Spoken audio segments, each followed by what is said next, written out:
So good morning mga ka-junglers. Ang araw ngayon ay Thursday, June 27 na mga ka-junglers. So ang oras na ay 5:52 na ng umaga. So dito tayo sa labas ng pinaglabanan. Ito yung Bonnie Serrano. So bakbak tayo ng joyride hanggang alas 11. Tapos sana makapag-akot tayo mamaya kasi misis ko gusto na mag-akot, kaso nga may problema pa rin yung truck, hindi ko pa napakaayos galon. So kaya po pina-start ko, pina-start ko, kulang yung gas, pero mandar naman siya, kaya lang pagdating namin sa level, nasa galon lang kasi mga dance eh. Pero update ko na lang ulit kayo mamaya, may pumasok na ulit.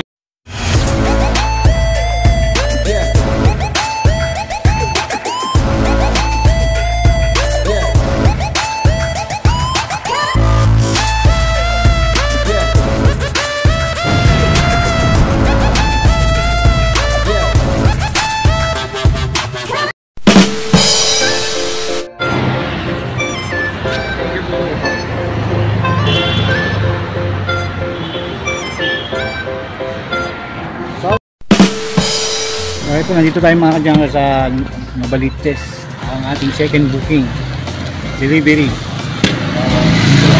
Parang natin dito. Tao po, Crisel Barrera. Opo. 180 to po. Wala po sila po Barrera. Ay, okay. Thank you ma'am. Thank you.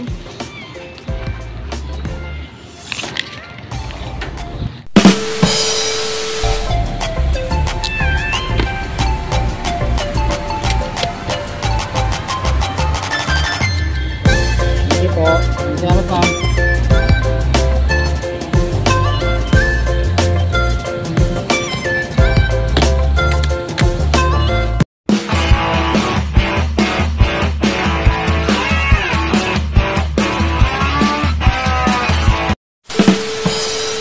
Ayun mga Diyos, update ko lang kayo kasi hindi natin na-video yung dinrop natin dito galing ng Mabili Street dito sa may Diliman din. So andito tayo, natin sila sa Capitol Medical Center. Sa halagang 67, ginawang 70 mga ka-jumpers, no? Ayun, update ulit kayo mamaya at nakapat na booking na tayo. So tara, let's go. Okay tayo. Parang bigat. Tagahatid pa tayo, no, mga ka-jumpers. Tara, go. So update ulit kayo mamaya. Tara, let's go.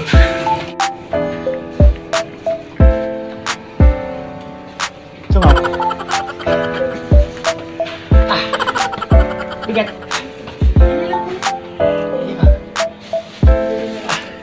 Ano naman ka? Higit mo. So ayun, hinatid natin sa third floor pa dito sa mga condo. So 153 yung ang pagmasahe niya mga guys, no? Binigyan tayo ng 200.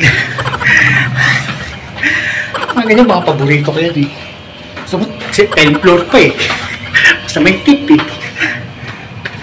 Oh. So tara, ito ko yung mga bahay. Hindi ko ulit kayo.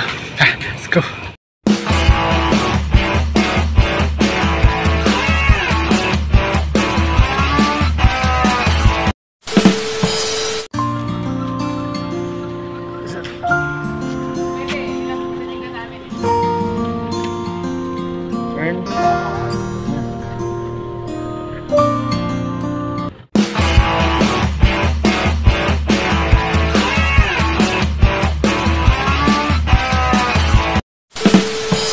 Good morning mga ka-junglers, ang oras na ay 11:10 na ng umaga. So nandito ngayon tayo sa junk shop at tapos natin bumiyahe, naka-aim na booking tayo. So andito ngayon si Man David, inaantay niya ako, no, dahil nga may hakot kami. So gagawin ko muna kasi kahapon ayaw bandar ng truck dahil nga yung kulang yung krudo. Ipakita ko sa inyo. So kahapon mga ka-junglers, pina-under ko to kaso kulang yung krudo. Kasi nga mga ka-junglers, nasa under repair pa itong truck. Ngayon si Man David. So ito yung dapat ipapalit pa. Kaso wala pang oras, no? Tsaka binabudgetan pa. Gusto ng misis ko muna maghakot eh. So ito yung binandal ko kagahapon. Umanda naman kaso kulang yung ano eh. Ito yung ginagamit na galon para pansamantalang mapa-under tong truck bago maikabit to. So yan, pinaandar ko kasi yung hose nandito sa taas. Namatay ko, okay lang, dagdagan ko. So bibili ako. Yan, bibili muna ako ng crudo, no? So yan mga ka-Jans, no? Kakain muna si Man David. So ako, bibihis muna ako, bibili ako ng crudo para pagbalik ko rito, may crudo na, tapos bobombay na namin ni Man David. Sana mapa-under ko. So yun. So punta na tayo sa bahay at ihakot pa tayo, no? So tara, let's go. So ito nga pala tayo, kumuha muna ako ng galon, lalagyan ng crudo. Pwede naman dito ilagay yung crudo mga Jans, no? Kasi crudo naman, no? So para pagbalik ko, meron ng dala akong crudo para maipa-under ko na itong truck, ha? So tara, let's go. Dahil may hakot pa, alas 11 pasado na. Very good.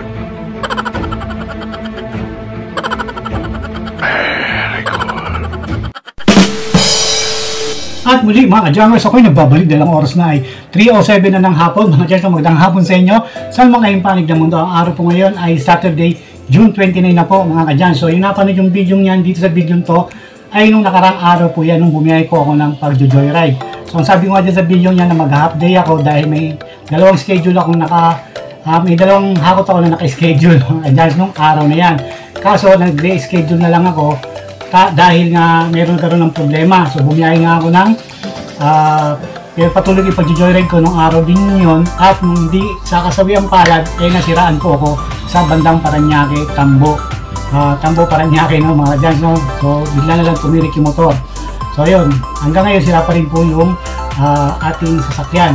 So para naman hindi masayang ang inyong panonood dito sa ating video for today, ay magpa-price update tayo ng presyo ng metals at tanso doon sa aking niredektahan. So pero ito mga ka-Jans, baka ito na yung huling pagka-update ko sa metals at tanso sa video ito, dahil nga napapansin ko nung mga nakaraang buwan nung bumabakbak ako sa pag-joyride mga ka-Jans ay napapadaan kasi ako sa mga junk shop na maliliit, malalaki. Nakikita ko yung mga price list nila doon na napakalalaki na, napakataas na, hindi na sila halos ang kinikita na lang nila 20, 10 doon sa mga presyo nila nakikita ko sa labas ng kanilang junk shop. Kasi nung araw, hindi naman dahil sa video ko, dahil doon tumataas yung presyo nila, tingin ko hindi naman doon. So maaari, isa na rin yun.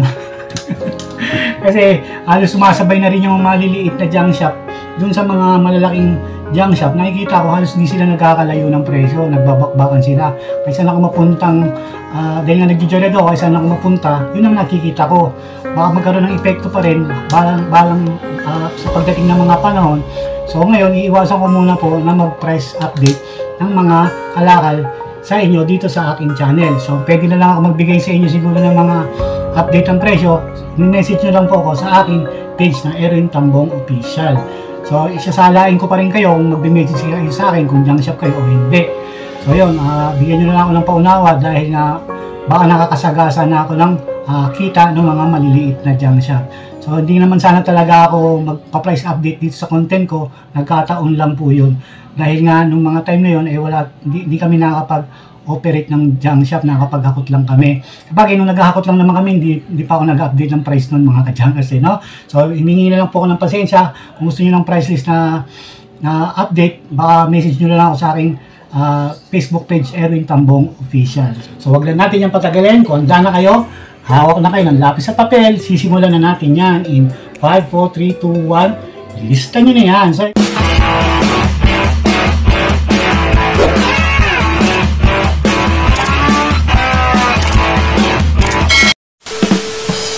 ito mga Jans, in-update to sa akin kaninang umaga, June 29, mainit-init pa to.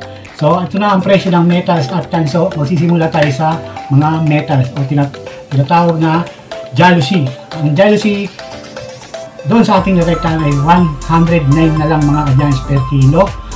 Kasama na dyan yung Jalousie ng Bintana. So sunod na tayo sa aluminum rim, yung tinatawag na Mars. Ang presyo niyan doon sa ating direktahan ay 109 din mga ka-Jans per kilo. So sunod na tayo sa aluminum hard o tinatawag na solid. Ang presyo niyan doon sa ating rektahan ay 102 pesos per kilo. Siyempre kung may hard na solid, siyempre mayroon tinatawag na light o manipis, no? Ang presyo ng aluminum light doon sa ating rektahan ay 99 pesos per kilo. At ang aluminum zinc, ang presyo doon sa ating rektahan ay 99 pesos per kilo. So itong zinc na to, napakataas nito nung araw, nasa 60 lang to. So tuloy-tuloy tayo. So punta na tayo sa Panta. Ang presyo ng Panta o aluminum incan doon sa ating rektahan ay 90 pesos per kilo. Sa spam naman, ang presyo niyan sa ating rektahan ay 90 pesos per kilo.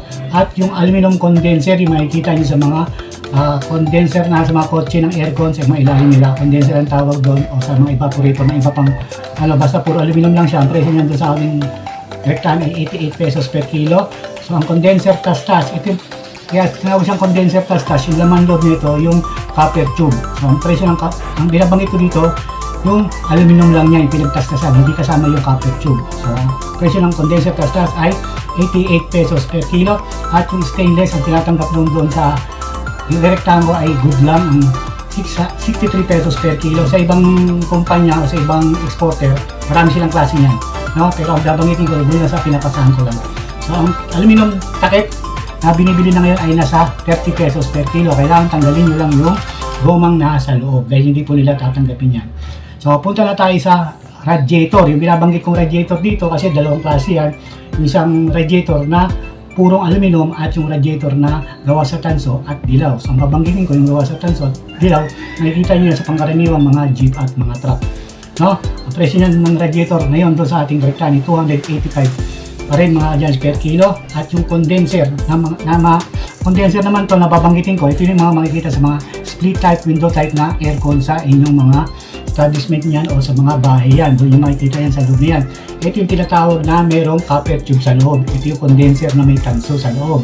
So yung buuan, hindi nyo kayang tastas wala kayong pagpatastas, hindi nyo kaya magbayad ng tastas, hindi kayo marunong magtastas, nabibili rin yan sa exporter ng buo. Ang presyo niyan ng buo doon sa ating rektahan ay 242 pesos per kilo. So punta na tayo sa pinakamataas na metals, ang tinatawag na tansong dilaw, tansong pula, class A, B at C. Siyempre, Very good. Very good.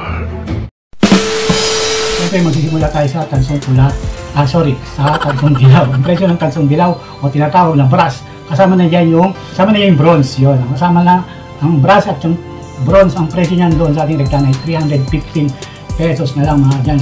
Sa totoo lang sa mga ibang exporter, mas mababa ang bronze. No? Dati mas mataas yun. So, punta na tayo sa tansong pula na wire. Magsisimula tayo sa tansong pula class C. Presyo ng tansong pula class C doon sa ating rektahan ay 480 na lang mga kadyanas, ay bumagsak na mga kadyanas. So, sa pula B, ang presyo na lang yan doon sa ating rektahan ay 510 pesos na lang mga kadyanas. At siyempre, ang pula class A, ang pinakamataas na tanso, na bumaba na sa ngayon ay bumagsak na siya sa 517. So, mataas pa rin yan sa mga dati pang presyo.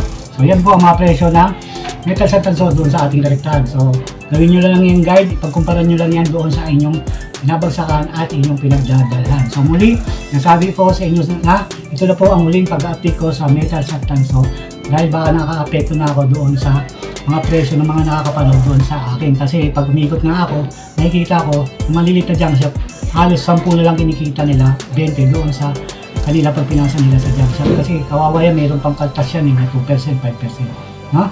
So ayun, sana unawanin niyo ako. Sana nagustuhan niyo ating video for today. Kung nagustuhan niyo, pakilike naman. At di pa kayo nakapag-subscribe, syempre dito sa ating channel, click yung subscribe button, hit notification bell para ma-update ko kayo sa mga bagong i-upload ko pang mga video. So muli, dito pa lang to sa metals. Darating pa tayo, mag-update pa rin ako sa mga ibang kalakal pa na ilalas, update ko na lang din. So hanggang dito na lang mga ka-junkers. See you on my next vlog. Bye bye mga ka-junkers. Peace out.